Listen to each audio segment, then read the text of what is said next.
ஒரு அநியாயம் நடக்குது, ஒரு அநீதி நடக்குது, ஹீரோ வந்து காப்பாற்றுறாரு.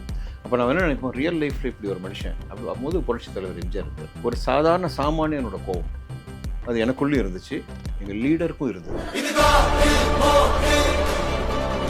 பொதுமக்கள் முன்னாடி எப்படி வந்து அரபு நாட்டிலலாம் நம்ம தண்டனை கொடுக்குறாங்களோ அந்த மாதிரி தண்டனை ஃபர்ஸ்ட் டைம் சிஎம் எங்கள் சிஎம்மோட ஆட்சியில் இது நடக்கும். இன்னைக்கு டோட்டலாக எல்லாத்தையும் மாற்றிட்டாங்க. ஸோ இது வந்து நான் உண்மையாக சொல்லப்போனால் மேலே இருந்து அந்த அம்மா வந்து உண்மையிலே பார்த்து ரொம்ப சந்தோஷப்படுவாங்க. அவங்களுக்கு மறுபடியும் வந்து விஜய் சார் உயிர் கொடுத்துருக்காருன்னு தான் சொல்லுவாங்க. நிறைய பேர் என்ன சொன்னாங்க, அவர் தெரியாது, ஒன்றும் தெரியாது, என்ன பண்ண போகிறாரு, அவர் ஜெயிக்க மாட்டார். இப்போ அவர் வந்து விஜய் சார் வந்ததுனால எவ்வளோ விஷயங்கள் நடந்துக்கிட்டு. கவர்மெண்ட் கார் கிடையாது, பெட்ரோல் வந்து உங்கள் காசில் போடுங்கன்றார். என்ன சார் சொல்கிறீங்க? ஆமாம், மக்கள் போனோம், நம்ம வந்து சொந்த காசில் போடுறோம்.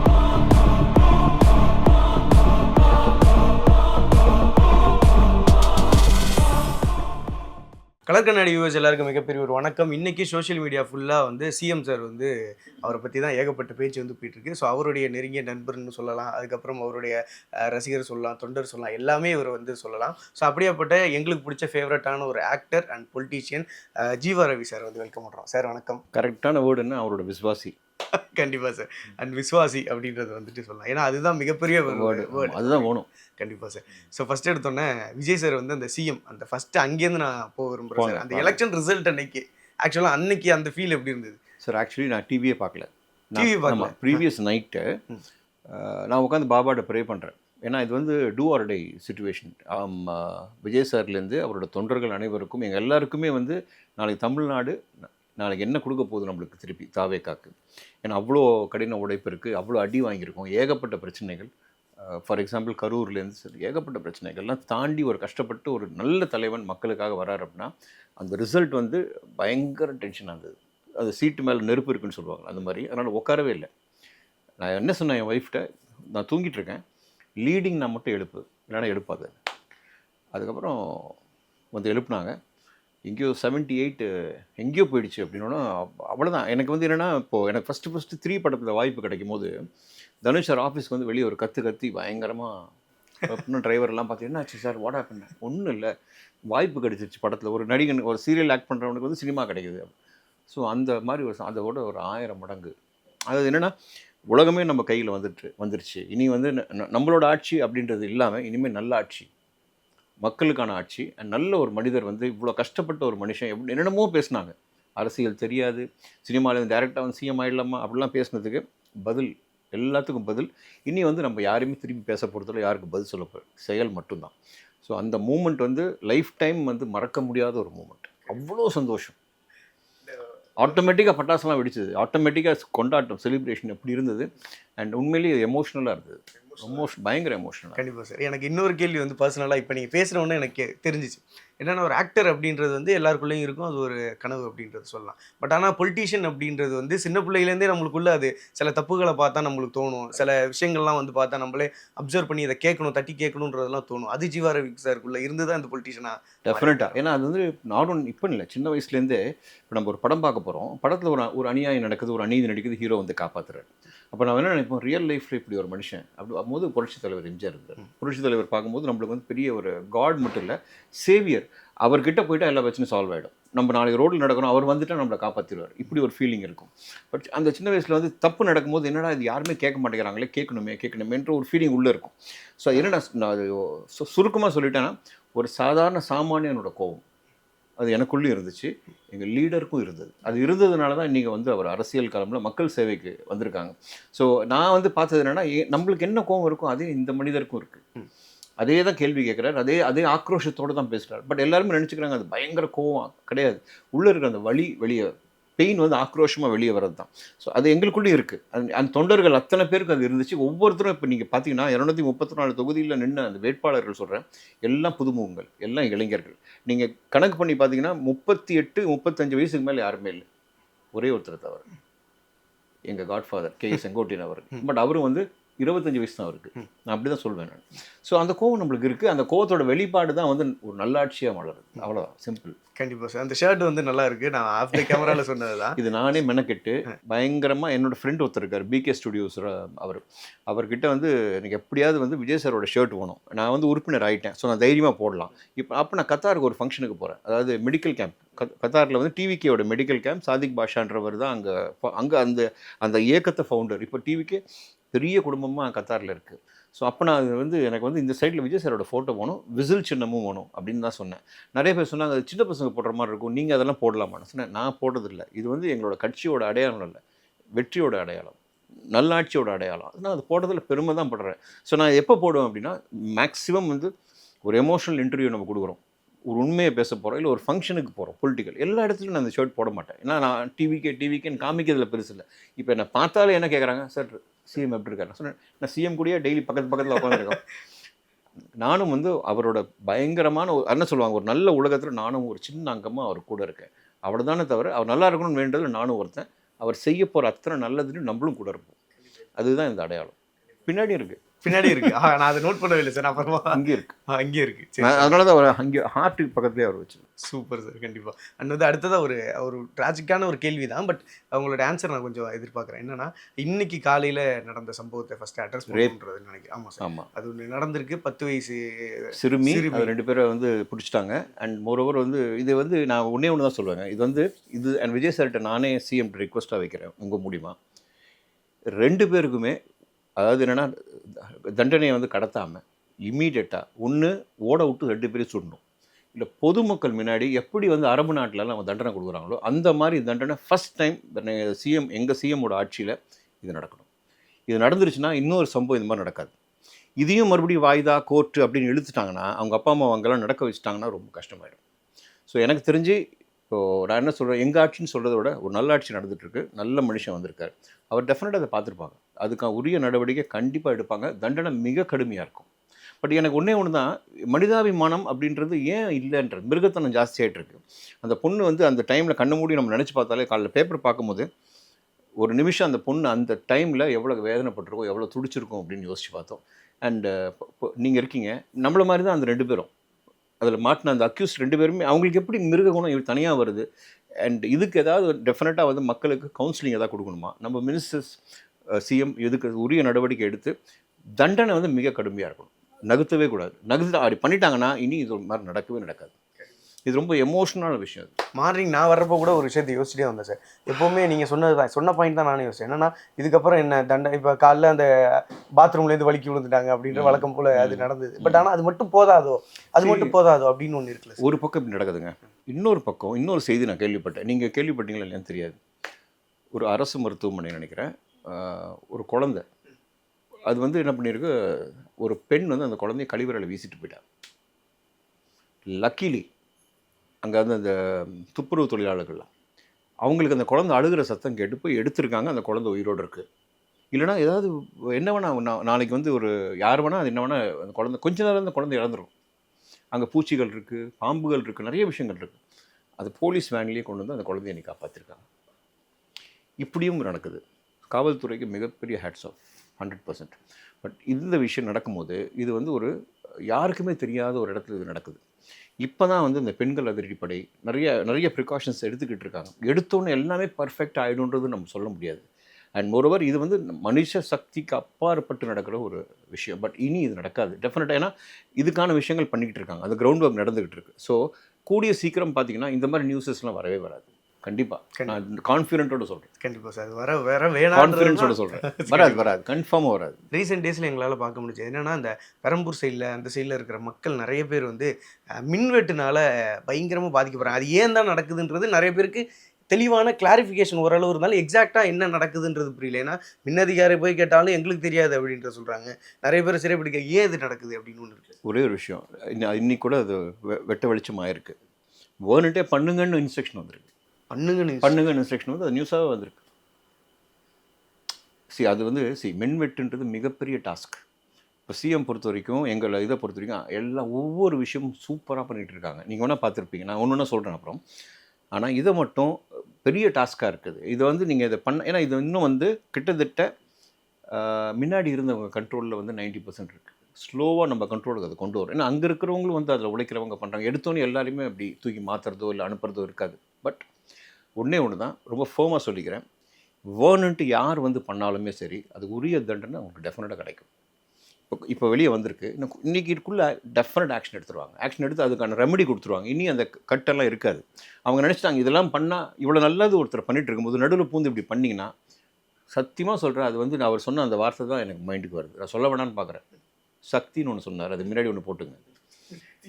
அதுதானே தோணுது நம்மளுக்கு. அது யாரோ ஒருத்தர் பண்ணுறது அந்த இடத்துல வந்து அவங்களுக்கு இது சம்மந்தமே இல்லைன்னா கூட அவங்கள போய் சேரும். இப்போ நான் ஒரு தப்பு பண்ணுறேன், இல்லை எங்கள் தொண்டர்கள் யார் தப்பு பண்ணால் யாரை போய் அடிக்கிறது? எங்கள் லீடரை தான் போய் கேட்பாங்க. உங்கால் தானே பண்ணியிருக்காரு, அப்படி தானே கேட்குறாங்க. அவர் எங்கேயோ ஒரு இடத்துல நல்லது பண்ணணும், நிறைய விஷயம் பண்ணிட்டு இருக்கும்போது இங்கே ஒரு சின்ன விஷயத்தில் ஒரு தப்பு நம்ம பண்ணோன்னா தப்பாயிடும். ஸோ அதை நிறுத்திடுவாங்க. கண்டிக்கத்தக்கது. கண்டிப்பாக சார். அண்ட் வந்து அடுத்து இந்த ஒரு சில நல்லதுகளை நான் பேசணும்னு நினைக்கிறேன். என்னன்னா இந்த அம்மா உணவகம் எல்லாருக்கும் ஒரு கனெக்டரில் இருக்கிறது. அது நிறைய பேர் உங்கள்கிட்ட கேட்டாங்க, இருந்தால் நானும் அதை அட்ரஸ் பண்ண விரும்புகிறேன். என்னன்னா இந்த அம்மா உணவகத்து மேலே எல்லாருக்கும் ஒரு எமோஷன் இருக்குது. எனக்கும் அது இருந்துக்கிட்டே இருந்திருக்கு. ஒவ்வொரு வாட்டி அதை கிராஸ் பண்ணுறப்பெல்லாம் இதை சரி பண்ணிட மாட்டாங்களான்னு தோணிகிட்டே இருக்கும். இன்றைக்கி அது நம்ம கண்ணு முன்னாடி சரியாகுது சார். நேற்று இன்டர்வியூவில் ஒன்று சொன்னேன், இன்றைக்கி ஒன்று தோணுது, நான் சொல்லிடுறேன். எப்படி ஷோபாமா வந்து நம்ம சிஎம்ஐ வந்து ஆசீர்வதிப்பாங்களோ அதே மாதிரி ஜெயலலிதா அம்மா டெஃபினட்டாக அவரை பிளஸ் பண்ணுவாங்க. ஏன்னா அவங்களோட கனவு அது மட்டும் ரொம்ப ஆசைப்பட்டு நிறைய பேர் பசி வந்து வயிறார இப்போ உங்களை மாதிரி இருக்க ஊர்லேருந்து வெளியே வந்து அசிஸ்டன்ட் டைரக்டர் வேலை செய்கிறாங்க, வேறு கம்பெனி ஐடி, இவங்க எல்லாருமே வீடை விட்டுட்டு வீட்டில் அப்பா அம்மா பணம் அனுப்பிச்சு இருக்கிறவங்க. ஸோ இவங்களுக்கு அந்த அம்மா உணவகம்ன்றது பெரிய ஒரு என்ன சொல்லுவாங்க, காலையில் எந்திரிச்சோன்னா நம்ம வயிறு நிறையும், மனசு நிறைய, நம்ம நிம்மதியாக வேலை செய்யலாம் அப்படின்ற ஒரு தைரியத்தை கொடுத்த ஒரு விஷயம் தான் அம்மா உணவகம். இன்றைக்கும் எத்தனையோ பேர் சாப்பிட்டுட்டு இருந்தாங்க. ஆனால் அதுக்கப்புறம் பியர் பாட்டிலு, அந்த ஃபுட்டெல்லாம் வந்து ரொம்ப மோசமான நிலைமையில் ஃபுட்டு, வேலை செய்கிறவங்கலாம் இன்ட்ரெஸ்ட்டே இல்லாத வேலை செய்கிறாங்க. இன்றைக்கி டோட்டலாக எல்லாத்தையும் மாற்றிட்டாங்க. ஸோ இது வந்து நான் உண்மையாக சொல்லப்போனால் மேலே இருந்து அந்த அம்மா வந்து உண்மையிலே பார்த்து ரொம்ப சந்தோஷப்படுவாங்க. அவங்களுக்கு மறுபடியும் வந்து விஜய் சார் உயிர் கொடுத்துருக்காருன்னு சொல்ல முடியும். கண்டிப்பாக சார், 100%. அது கேட்குறப்ப அவ்வளோ சந்தோஷமாக இருக்குது. ஸோ அண்ட் சேம் டைமில் இன்னொரு கேள்வி இருக்குது. அது ஒரு நல்ல விஷயமா என்ன பார்த்தோம்னா, இந்த பெரம்பூரில் வந்து ஸ்கூலுக்கு ஒரு பாதை அமைச்சு கொடுத்தது வந்து ரொம்ப பெரிய விஷயம் அது. ஸோ அதை பற்றி அது என்னென்னா, நிறைய ரொம்ப நாளாக வந்து இந்த ரோடே இல்லைங்க.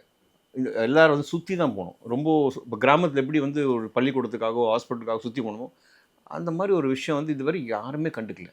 என்ன பேசுனாங்க, பெரம்பூரில் நாங்கள் தான் ஜெயிச்சிருவோம், நாங்கள் இவ்வளோ பண்ணிட்டோம், நாங்கள் அவ்வளோ பண்ணிட்டோம்னு சொன்னவங்க ஏன் ஒரு அத்தியாவசிய தேவை இது ஏன் பண்ணலை? அது சிஎம் பண்ணாங்க. அந்த ரோடு போட்டு கொடுத்தோன்னே ரோடு மட்டும் அவர் போட்டு கொடுக்கல, நிறைய விஷயங்கள் அதில் வந்து அடங்கிடுச்சு. ஏன்னா இப்போது இந்த மாணவர்கள் வந்து சுற்றி போகிறதுனால அது எவ்வளோ லேட் ஆகும், எவ்வளோ ஆபத்து நடக்கும், நிறைய அவங்க நினச்சி போகிற இடங்கள் வந்து பெண்களாக இருக்கட்டும், மாணவர்கள், ஆண் மாணவர்களாக இருக்கட்டும், நிறைய விஷயங்கள் அதில் நடக்கும். பட் அதெல்லாம் இல்லாமல் ஸ்மூத்தாக ஜஸ்ட் ரோடு, ஒரே ஒரு ரோடு தான். அது ரொம்ப நேரம் ஆயிருக்காது. ப்ரீவியஸாக இருந்தவங்களுக்கு ரொம்ப நேரம் இருக்காது ரோடு போடுறதுக்கு. ஆனால் நல்ல மனசோடு வந்து அது முதல்ல பண்ணார். ஏன் சொல்கிறேன்னா, அவருக்கு ஸ்டூடெண்ட்ஸ் அப்படின்றது ஒரு தனி அஃபெக்ஷன் அவருக்கு எப்பவுமே உண்டு. அவங்க மட்டும் இல்லை, பொதுமக்களுக்கும் அது யூஸ் ஆகும். திடீர்னு ஒரு ஹாஸ்பிட்டலுக்கு போகணும், திடீர்னு ஒரு பிரசவ வலினா என்ன பண்ணுவாங்க சொல்லுங்கள்? அது எல்லாத்துக்கும் ஒரு சொல்யூஷன் கொடுத்துட்டாரா இல்லையா? ஸோ பெரம்பூரில் அவர் நின்னது தகுதியான கேண்டிடேட் தான் இப்போ சொல்லாமல் சொல்லியிருக்காங்க. நிறைய பேர் என்ன சொன்னாங்க, அவர் தெரியாது, ஒன்றும் தெரியாது, என்ன பண்ண போகிறாரு, அவர் ஜெயிக்க மாட்டாருன்னு. இப்போ அவர் விஜய் சார் வந்ததுனால எவ்வளோ விஷயங்கள் நடந்துக்கிட்டு இருக்கு. இதெல்லாம் ஏன் இவ்வளோ நாள் நடக்கலை? எவ்வளோ வருஷமும் நடக்கலை? 5 years உங்களுக்கு எவ்வளோ ஹேண்டிகேப்டாக இருந்தோம் நம்ம தமிழ்நாட்டில். இன்றைக்கி எல்லாமே இன்னொன்று சொல்லணும், ரொம்ப சந்தோஷமாக இருந்தது. இந்த கான்வாய் சொன்னாங்கல்ல, கான்வாய் அது வந்து இல்லாமையே பண்ணிட்டார். இப்போ ரோட்டில் போகும்போது சிஎம் வண்டி போகுதுன்னா எல்லோரும் வந்து தனியாக வெயிட் பண்ணுவாங்க. எல்லா வண்டி போனதுக்கப்புறம் நம்ம போவோம். அதுக்குள்ளே பிரசவ வலி வரலாம், ஹார்ட் அட்டாக் வரலாம், நிறைய விஷயங்கள் நடக்கலாம். ஒருத்தர் அவசரமாக ஃப்ளைட்டை பிடிக்கணும், வேலைக்கு போக வேண்டிய இருக்கும். இது எல்லாத்தையும் வந்து நான் போவேன், நீங்கள் போவேன். இது வந்து ஃபாரினில் நடக்கும். பிரைம் மினிஸ்டர் வருவார், கை கொடுத்துட்டு போவார். அவரை பிரைம் மினிஸ்டராகவே பார்க்க மாட்டாங்க. நம்மளில் ஒருத்தனா, இப்போ விஜய் சார் நம்மளில் ஒருத்தனா பார்க்கலாம். அது போக இன்னொன்று இன்றைக்கி நான் கேள்விப்பட்ட ரொம்ப சந்தோஷமாக இருந்தது. கவர்மெண்ட் கார் கிடையாது, பெட்ரோல் வந்து உங்கள் காசில் போடுங்கன்ட்டார். என்ன சார் சொல்கிறீங்க? ஆமாம், இப்போது கவர்மெண்ட் காரை நம்ம எடுக்கிறோம். அவர் என்ன சொல்கிறாருன்னா, கஜானா வந்து காலி, கடனில் இருக்கும், நம்ம காஸ்ட்டை குறைங்க. அதான் விஜய் சார் கொடுக்குற இன்ஸ்ட்ரக்ஷன். இருக்கிறவங்க எல்லாரும் மினிஸ்டர்ஸ், எம்எல்ஏ, காஸ்ட்டை குறைங்க, உங்களுக்கு ப்ரைவேட் காரில் வாங்க. அதுக்கு நான் உங்களை பைக்கில் வர சொல்ல, உங்கள் ப்ரைவேட் காரில் வாங்க, சம்பளம் வருது இல்லை, பெட்ரோல் நீங்கள் போடுங்க, கவர்மெண்ட் எதிர்பார்க்காதீங்க. இது நிறைய மிச்சம் பண்ணலாம். இதுக்கு எல்லோரும் ஒத்துழைப்பாங்க. நல்ல ஒரு கொஞ்சம் கஜானா வரட்டும், நல்லா வரட்டும் போது நான் தரேன். நம்ம கவர்மெண்ட்டில் நம்ம எடுத்துக்கலாம், அது ப்ராப்ளம் இல்லை. மக்கள் பணம் நம்ம வந்து சொந்த காசில் போடுவோம். அதே மாதிரி கவர்மெண்ட் ஹாஸ்பிட்டல் சில இடத்துல நல்லா இருக்குது. பட் தமிழ்நாட்டில் நான் கேள்விப்பட்ட வரைக்கும் கவர்மெண்ட் ஹாஸ்பிட்டல் நல்ல தரத்தில் தான் இருக்குது, இல்லைன்னு சொல்லல. பட் இப்போ வந்து நம்ம I think Arun Raja sir நினைக்கிறேன், எல்லா எம்எல்ஏஸும் எல்லா மினிஸ்டர்ஸும் அங்கே தான் ட்ரீட்மெண்ட் எடுக்கணும். அது ஏன் சொல்லுங்கள், அதில் என்ன விஷயம் இருக்குது அப்படின்னா, நல்ல ஒரு திட்டம் எல்லாம் பாராட்டி கைத்தட்டிடலாம். பட் அங்கே அவங்க உள்ளே அப்படி போகும்போது என்ன ஆகும்னா சுத்தம் அதிகமாகும். அவங்க வராங்கன்னு ஒரு பயம் இருக்கும். டாக்டர்ஸ் இந்த ப்ரைவேட் கிளினிக்கில் போய் வேலை செய்கிற டாக்டர்ஸ் நிறைய பேர், அதாவது என்னென்னா எல்லா டாக்டர்ஸும் நான் தப்பு சொல்ல, அங்கே இருக்கிறவங்க பாதி பேர் அங்கே இருக்கிறது இல்லை, வேற எங்கேயும் இருக்காங்க. இது எல்லாமே ஸ்டாப் ஆகிடும். கரெக்டாக ஃபங்க்ஷன் ஆகும், டைமுக்கு வருவாங்க.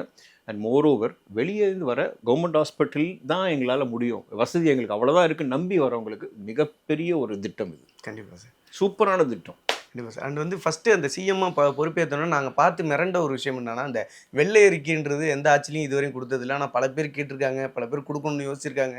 நிறைய பேர் வந்து அது சம்மந்தமாக வெள்ளை அறிக்கைனா என்னன்னு தெரியாத ஒரு பீரியட்லேருந்து இப்போ வெள்ளை அறிக்கை கண்டிப்பாக வேணும், ஒவ்வொரு ஆட்சியும் டிரான்ஸ்பரண்ட்டாக கொடுக்கணுன்ற எண்ணத்துக்கு வந்துருச்சு. அது எப்போ வரும் அப்படின்றது இன்னொரு சொல்லுங்கள். வெள்ளை அறிக்கை அப்படின்றது தரதாக வந்து சொல்லியிருந்தாங்க, எவ்வளோ கடனில் இருக்குது, எதில் நம்மளை விட்டுட்டு போயிருக்காங்க அப்படின்ற மாதிரி சொல்லியிருந்தாங்க. ஸோ இதுக்கு முன்னாடி இருந்த ஆட்சிகளில் நிறைய பேர் வந்து கேட்டுக்கிட்டே இருந்தாங்க, இந்த வெள்ளை அறிக்கை கொடுங்க, என்ன தான் நம்ம எவ்வளோ தான் கடன் வாங்கியிருக்கோம் அப்படிங்கிறது வந்து தெரியணும் அப்படின்ட்டு. ஸோ அதுக்கான வேலை போயிட்டு இருக்கிறதா வந்து கேள்விப்பட்டேன். ஸோ அது எப்போ வரும்? அதுதான் சொல்கிறேன், நம்ம அதை பதிலாக சொல்ல தேவையில்லை. இவ்வளோ இருக்குன்னு நான் சொல்ல தேவையில்லை. 2-3 விஷயத்துலேயே வந்து மக்களுக்கு செய்தி போயிடும். நீ ஓன் பெட்ரோல் போட்டு வா, கவர்மெண்ட் காரில் வா, நீங்கள் எல்லாம் ட்ரீட்மெண்ட் எம்எல்ஏ மினிஸ்டர்ஸ்லாம் நீங்கள் கவர்மெண்ட்டில் எடுங்கன்னு சொல்லும் போதே உங்களுக்கு பதில் கிடச்சிரும். இதுக்கு நம்ம வந்து மற்றவங்க மாதிரி வெள்ளை அறிக்கை கொடுக்கணுன்றது அவசியமே இல்லை. எல்லாருக்குமே தெரியும் கடன் இருக்குது, பல கோடி லட்சம் கடன் இருக்குது, கஜானாவில் பணம் இல்லை, காலியாக தான் இருக்குது. ஸோ இந்த மாதிரி திட்டங்கள் வரும்போதே அது கிட்டத்தட்ட வெள்ளை அறிக்கையோட இன்னொரு ஃபார்ம் நம்ம அப்படி தான் எடுத்துக்கணும். ஏன்னா ஒருத்தரை போய் நம்ம வந்து வெள்ளை அறிக்கை காமிக்கிறதுல வந்து நம்மளும் நார்மலாக அவங்கள மாதிரி ஆகிடும். விஜய் சார் சேஞ்ச் அப்படின்னாவே, மாற்றம்னாவே அவரே ஒரு மாற்றம் தான். ஸோ நம்ம பண்ணுற விஷயங்கள் எல்லாமே மாற்றத்துக்குரியான நல்ல விஷயமா இருக்கும். இது அந்த உங்களுக்கு அந்த 2 விஷயத்துலேயே உங்களுக்கு பதில் கிடச்சிருக்கும். நீ ஓன் பெட்ரோல் போட்டு வா, இல்லை கவர்மெண்ட் கார் வேணான்னு எந்த அரசாக சொல்லியிருக்கா இது வரைக்கும்? 75 வருஷம்னு வச்சுங்க, யாராவது சொல்லியிருக்கீங்க ஃபஸ்ட் டைம். கண்டிப்பாக சார், அது ரொம்ப பாராட்டுக்குரிய விஷயமா இருந்துச்சு. அண்ட் சேம் டைமில் இன்னொரு அலிகேஷன்ஸாக 2-3 வைக்கிறாங்க சார். ஒன்று என்னென்னா, இந்த ஏடிஎம்கே டிஎம்கே சைட்லேருந்து பிரேமலதா மேம் வந்து ஒரு விஷயம் சொல்கிறாங்க. அதாவது இந்த குதிரை பேரம் வந்து பண்ணாதீங்க, கூட்டணி வந்து வச்சுக்கிறதுக்காகவே நீங்கள் வந்து அவங்களுக்கு அமைச்சர் பதவி கொடுக்காதீங்க அப்படின்னு ஒரு பக்கம். இன்னொரு பக்கம் வீடியோலாம் பார்க்குறப்போ ஒரு தலித் அமைச்சர் வந்து அவர் வந்து தலித்துலேருந்து ஒருத்தர் அமைச்சர் ஆகிறாங்கிறது அவ்வளோ நல்ல விஷயமா இருக்குது. அந்த ஐயுஎம்எல்லேருந்து ஒரு எம்எல்ஏ வந்து அழுது அது வீடியோ போடுறப்போ நம்மளாம் ஆக மாட்டோமா அப்படின்றது ஒரு எமோஷன் இருக்குல்ல சார். ஸோ இது ரெண்டுத்தையும் பேரல் பண்ணி ஒன்றே ஒன்று சொல்கிறேங்க, 42 வருஷங்க, 42 இயர்ஸ் விடுதலை சிறுத்தையில் நடக்காத ஒரு விஷயம் இப்போ நடந்திருக்கு. திரு வன்னியரசு வந்து அமைச்சர் ஆக்கியிருக்காங்க. அண்ட் மோரோவர் வந்து ஐயுஎம் நீங்கள் சொன்ன மாதிரி அங்கேயும் ஒரு அமைச்சராக இருக்காங்க. இது என்ன காமிக்க அப்படின்னா, விஜய் சார் அவங்கள பிரித்து பார்க்கல. இவர் இந்த கட்சி, இவர் இந்த கட்சி. இது நம்ம அரசாங்கம். நம்ம அரசாங்கத்தில் நான் வந்து அவர் சொன்ன வார்த்தை என்னென்னா, அதிகாரத்தில் பங்கு கொடுத்துட்டாங்களே, வேறு எந்த சிஎம்மாவது கொடுப்பாங்களா? இது முன்னால் இருந்த சிஎம் ஒன்று பேசியிருக்காங்க, தமிழ்நாட்டுக்கு இது உடன்படாது, தமிழ்நாட்டுக்கு இது ஒத்து வராதுன்னு தான் பேசியிருக்காங்க. பட் இங்கே இப்போ பண்ணிட்டாங்க, அதை இது ஆக்டிவேட் பண்ணிட்டாங்க. ஸோ நான் என்ன சொல்ல வரேன்னா, அவர் வந்து பிறப்புக்கும் எல்லா உயிருக்கும் அப்படின்னும் போது அங்கேயே உங்களுக்கு எல்லா அர்த்தமும் அங்கே ஆயிடுது. ஸோ டிவிகே அப்படின்றது வந்து டெஃபினட்டாக சொல்கிறேன், சரித்திரத்தில் மிகப்பெரிய பேர். ஒரு பார்ட்டியாக கூட இல்லை, ஒரு லீடராக கூட இல்லை, மக்கள் தலைவன் அப்படின்னா புரட்சி தலைவருக்கு அப்புறம் இன்றைக்கி வந்து இட்ஸ் ஒன்லி விஜய் சார். அவர் மட்டும்தான். ஏன்னா நான் பெருமைக்கு சொல்கிறேன், நான் அங்கே இருக்கேன் அதுக்காக சொல்கிறேன். நானும் ஒரு காமன் ஆடியன்ஸ், ஒரு சராசரி மனுஷனாக, இந்த நாட்டோட குடிமகனாக சொல்கிறேன், இப்படிப்பட்ட ஒரு லீடர் கிடச்சது நம்ம கொடுத்து வச்சுருக்கணும். தயவு செஞ்சு அவரை வந்து இந்த மாதிரி அலிகேஷன் சொல்லி ஏடிஎம்கே எந்த கட்சியாகவும் இருக்கட்டும், இனி வந்து அலிகேஷன் அவங்க சொல்கிறதுக்கான வாய்ப்பே கிடையாது. அவங்க இனி ஏதாவது சொன்னாங்கன்னா அது வாண்டடாக சொல்கிறாங்கன்னு பொதுமக்களுக்கே தெரியும். மக்களே சொல்லுவாங்க கீப் குவாய்ட், முடியுது. ஏன்னா அதில் உண்மைத்தன்மை இல்லை. இவர் அதாவது நான் என்ன சொல்கிறேன்னா, அவங்க கரெக்டாக ஒத்துழைச்சி போனாங்கன்னா அவங்களுக்கும் நல்லது. இப்போது நாங்கள் பண்ணுறது வந்து எங்களுக்கு மட்டும் இல்லை, தாவேகா தொண்டர்களுக்கோ தாவேகா அமைச்சர்களுக்கு மட்டும் இல்லை, எதிர்கட்சியில் இருக்கவங்களும் சரி, அவங்க குடும்பத்தில் இருக்க பசங்களும் சரி, அவங்க அங்கேயும் வருங்காலத்தில் இருக்காங்க, எல்லாத்துக்கும் நல்லது தான் இன்றைக்கி நடந்துக்கிட்டு இருக்கு. அதை விட்டுருங்களேன், பண்ணி தான் பார்க்கட்டுமே. நீங்கள் தான் 6 மாதம் பார்க்கலான்னு டைம் கொடுத்தீங்களே, கொடுங்க. 10 நாளில் நம்ம என்னென்ன பண்ணியிருக்கோன்னு உங்களுக்கு தெரியுது. இப்போவே இன்னும் நிறைய விஷயங்கள் நடக்கும். இப்போ சோலார் எனர்ஜின்னு ஒன்று வருதுங்க, அதுக்கு பிஎஃப் கிடையாதுன்ட்டார். இதெல்லாம் யாருமே பண்ணல. எப்படி விஜய் சார் யோசிச்சார்? இன்னும் நடிகன் சினிமாக்காரனுக்கு என்ன தெரியும்? சினிமாக்காரன் தான் பண்ணிகிட்ருக்காங்க. இப்போ வந்து நான் சொல்கிறது என்னென்னா, நீங்கள் சினிமாக்காரனும் அவர் பார்க்க வேணாம், ஒரு அரசியல்வாதியாகவும் பார்க்க வேணாம், மக்களுக்கு தேவையான ஒரு தலைவன் கிடச்சிட்டார், ஒரு லீடர். ஏன் லீடர்னு சொல்கிறேன், அது கூட விஜய் சாருக்கு பிடிக்காது. ஏன் தலைவன்னா நீ பெருசுனா இல்லை, நானும் நீயும் ஒன்று தான். பட் தலைமை தாங்கி நடக்கிறவனுக்கு பேர் தான் லீடர். ஒரு நல்ல தலைமை கொடுக்குறவனுக்கு நல்ல லீடர்னு பேர். அவர் கிடைக்கும் போது நீங்கள் அலிகேஷன் வச்சுட்டே இருந்தீங்கன்னா நீங்கள் எப்போ உருப்பிட போகிறீங்க? ஏன்னா இப்போது ஆல்ரெடி இவர் வந்துட்டு நான் பெருமைக்கு சொல்ல, யாரையும் ஹர்ட் பண்ண சொல்ல, நிறைய கட்சிகள் இல்லை இன்னைக்கு. என்ன சொன்னாங்க, தாவேகா தனி கட்சி, அதாவது தனியாக விடப்பட்ட கட்சி, தனியாக விட்ட கட்சி. இன்றைக்கி தாவேகா வந்ததுக்கப்புறம் பல கட்சிகள் தனியாக விடப்பட்டது. இது சொல்கிறேன், இது எல்லாருமே சொல்லிட்டு இருக்காங்க. அண்ட் மோரோவர் அலிகேஷன் குற்றம் சொல்லிக்கிட்டே இருந்தீங்கன்னா உங்களுக்கு ப்ராஸ்பரிட்டி இருக்காது. நாங்கள் வளர்ந்துட்டு போவோம். அது ஸ்டாப் பண்ணால் பெட்டர். கண்டிப்பாக சார், அது நடக்கும் அப்படின்னு சொல்லிட்டு நான் நம்புகிறேன். ஸோ வந்து சேம் டைமில் இன்னொரு விஷயமும் வந்து பார்த்துட்டு இருக்காங்க. எப்படின்னா இப்போ இந்த டிவிக்கு ஆட்சிகள்லாம் வந்ததுக்கப்புறம் போலீஸ் பயங்கரமாக ஒரு ஸ்ட்ரிக்டாக மாறிட்டாங்களோ அப்படின்றது, நான் ஒரு ஹெல்மெட் போடாமல் ஒருத்தர் பிடிக்கிறப்போ கூட நான் அதை பார்க்க முடியுது. டேரெக்டாக ஒருத்தர் வந்து என் கண்ணு முன்னாடியே சொல்கிறாரு, சிஎம் செல்லுக்கு நான் ஃபோட்டோ எடுத்து அமைச்சிருவேன், நீ பழைய மாதிரிலாம் இருக்காது அப்படிங்கிற மாதிரிலாம் சொல்லப்படுது. ஸோ அதை பற்றி நான் நார்மலாகவே சொல்கிறேன், யாருமே கெட்ட போலீஸ் கிடையாதுங்க. யாருமே கெட்ட போலீஸ் கிடையாது. யாரும் இதை பண்ண வேணாம்னு நினைக்கல. தலைமை நல்லா இருந்ததுன்னா ஆட்டோமேட்டிக்காக எல்லாமே கண்ட்ரோலாக டிசிப்ளின்டாக இருக்கும். நம்ம யார் லீட் பண்ணுறோமோ நம்ம டிசிப்ளின்டாக இருக்கும்போது ஒரு நல்லது பண்ணுறோம் அப்படின்னு போலீஸ்க்கே புது உற்சாகம் வரும். போனால் இதில் நாங்கள் கையை கட்டப்பட்டது, யாரையுமே நீ ஒன்றும் கேட்க முடியாது. யார் கேட்டாலும் இவரோட பையன், இவரோட பையன், அவர் ஃப்ரெண்டு அங்கே இருக்கார், இவர் ஃப்ரெண்ட் இந்த பொறுப்பில் இருக்கார். இப்போ அதெல்லாம் கிடையவே கிடையாது. ஓப்பனாகவே ஃபஸ்ட்டு டே என்ன சொன்னார், நம்ம தலைவர் என்ன சொன்னார், நாங்கள் ஜெயிச்சிட்டோம், இது எங்கள் ஆட்சி அப்படின்னு யார் ஆடினாலும் சரி, அது நம்ம ஆளுங்களாக இருந்தாலும் சரி, எரேஸ் பண்ணிடுங்கன்ட்டார். ஸோ இது அதுக்கு இடமே கிடையாதுங்க. நியாயமாக யார் நடக்கிறாங்களோ அவங்களுக்கு நல்லது நடக்கும். அதே மாதிரி போலீஸ்க்கு அவர் ஃபுல் கண்ட்ரோல் கொடுத்தது காரணம் என்ன, அவருக்கே தெரியும் எஃபிஷியண்ட்டான போலீஸ் தமிழ்நாடு போலீஸ். ஒரு சில அசம்பாவிதம் நடக்கலாம், அங்கே அவங்க கை கட்டப்படுறதுனால தான் அது அங்கே நடக்குதே தவிர, நீ விட்டு பாருங்கள் போலீஸை, ஒன்றும் நடக்காது. அவ்வளோ அருமையான போலீஸ் நம்ம போலீஸ். இப்போது அது வந்து அவங்களுக்கு ஒரு புது லீடர் வந்து ஒரு புது எனர்ஜி கொடுத்துருக்காங்க, நீங்கள் பண்ணுங்கடா அப்படின்னு சொல்லும்போது இப்போ நீ போலீஸோட திறமையை நீங்கள் பாருங்கள். சரி சார், கண்டிப்பாக சார், ரொம்ப நன்றி சார். அண்ட் வந்து ரொம்ப நேர்மையான உண்மையான தகவலுக்கு ரொம்ப பெரிய தேங்க்யூ.